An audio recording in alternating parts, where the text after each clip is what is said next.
E olha só, parece um detalhe, mas o empregado de uma fábrica de pneus quase perde o direito à justiça gratuita por esquecer de acrescentar a seguinte expressão: sob as penas da lei, na declaração de pobreza. Devido à ausência da expressão, o acesso do ex-empregado à justiça gratuita chegou a ser negado pelo Tribunal Regional do Trabalho da 2ª Região, na capital paulista.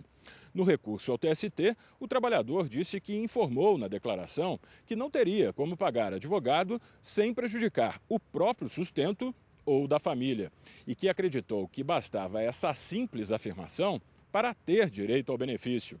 A relatora do caso na 2ª turma do TST, ministra Maria Helena Malman, discordou da decisão do TRT da 2ª Região. Ela lembrou que, conforme jurisprudência do TST, a expressão não é obrigatória para que o benefício seja concedido. Conforme a ministra, basta a declaração de hipossuficiência econômica firmada pela parte ou pelo advogado, munido de procuração com poderes específicos para esse fim. Por unanimidade, a 2ª turma concedeu o benefício e isentou o trabalhador do pagamento de honorários periciais. Os custos serão pagos pela União.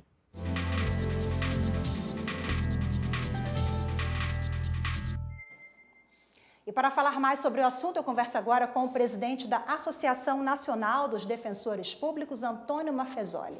Boa tarde, obrigada pela participação conosco. Boa tarde, eu que agradeço. Eu queria que o senhor começasse explicando o que é justiça gratuita, ela atende a quem?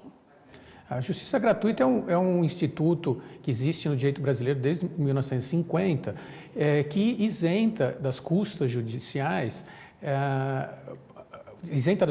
as pessoas pobres, justamente para permitir o acesso à justiça dessas pessoas. Na Constituição de 88, o acesso à justiça a todas as pessoas, inclusive as necessitadas, né, que tem um conceito bem amplo, é garantido. Então, a pobreza, a incapacidade de pagar as custas judiciais não pode ser um impeditivo para que a pessoa busque seus direitos no Poder Judiciário. Então, a pobreza, no caso, a pessoa ganha pouquinho, né, não tem, existe uma faixa salarial? Ganha até um salário mínimo ou não tem nada? Então, há várias... As defensorias públicas no Brasil, cada estado tem uma e tem a Defensoria Pública da União, conforme a realidade local, elas fixam algumas faixas, dependendo da renda média da população daquele estado. E, geralmente, acho que a maioria dessa faixa fica em torno de 3 salários mínimos, com a permissão de alguns excessos, quando, por exemplo, tem pessoas com deficiência na família, idosos, muitos filhos, então se estende esse limite um pouco para cima. Agora, a Defensoria, ela presta também todo um atendimento no que diz respeito às informações, porque nós vimos agora na reportagem que o trabalhador esqueceu de colocar ali um detalhezinho e quase que perde a ação, né? A Defensoria Pública tem várias atribuições previstas em lei, não só a judiciária, né, que é entrar com processos ou defender as pessoas que são processadas. Uma dessas funções é justamente a educação em direitos, que é esclarecer as pessoas sobre os seus direitos, orientar preventivamente, na função, acho que mais importante, que é de prevenir os conflitos, de se evitar que se tenha que ir ao Poder Judiciário para conseguir garantir um direito ou se proteger de alguma tentativa de violação. Agora, doutor Antônio, quais são os meios, né, de mediar esses conflitos? E eles ganham força? As pessoas conseguem resolver ali os litígios com a mediação, com muita conversa? Então, eu acho que essa atribuição de todas as instituições do sistema de justiça, mas principalmente da Defensoria Pública, de resolver o problema, é para isso que existe o sistema de justiça das instituições, para que o problema das pessoas sejam resolvidos. A gente pode trabalhar, como eu disse, com a prevenção, que é muito melhor,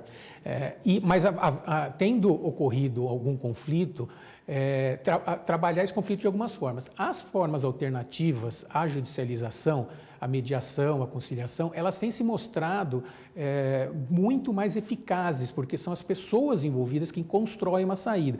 Então, a decisão daquela controvérsia entre duas pessoas não é imposta por um juiz, mas construída por elas. Então, o grau de efetividade, de cumprimento dessas decisões são muito maiores. Agora, o cidadão conhece os seus direitos?